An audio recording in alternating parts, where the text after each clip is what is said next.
Hello दोस्तों, नमस्कार। आप लोग के बीच में बहुत ही धांसू मैटर लेकर आया हूँ। बहुत ही तेज़ी से गाना वायरल हो रहा है चंदन चंचल जी का, पतिया नतिया पटना बा।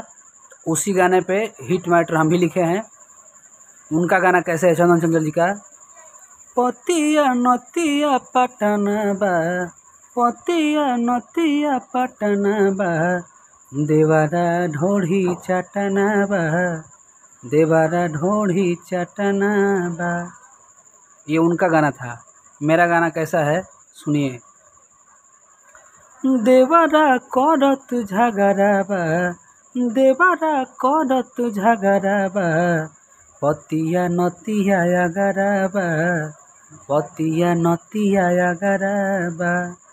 दिन रात करत झगड़ा बा, दिन रात करत झगड़ा बा, पतिया नतिया अगरा बा, पतिया नतिया अगरा बा।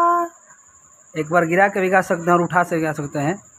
ये मुखड़ा हो गया, अंतरा आप लोगों को सुना रहे हैं।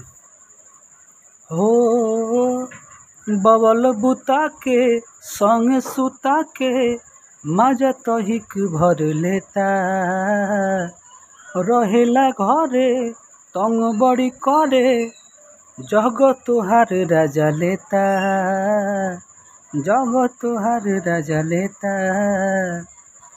बवल बुता के संगे सुता के मजा तो हिक भर लेता, रहेला घरे तंग बड़ी करे, जग तुहार राजा लेता, जग तुहार राजा लेता।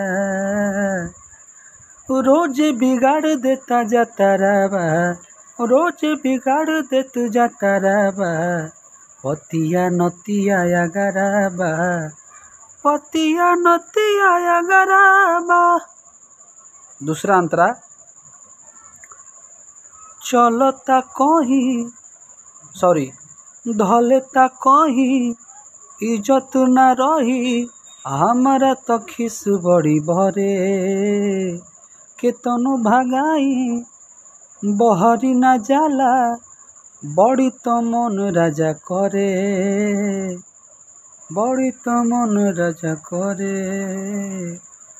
धलता कहीं इज्जत न रही, हमारा तो खिस बड़ी बरे, केतनो भगाई बहरी न जाला, बड़ी तो मन जान करे, बड़ी तो मन जान करे।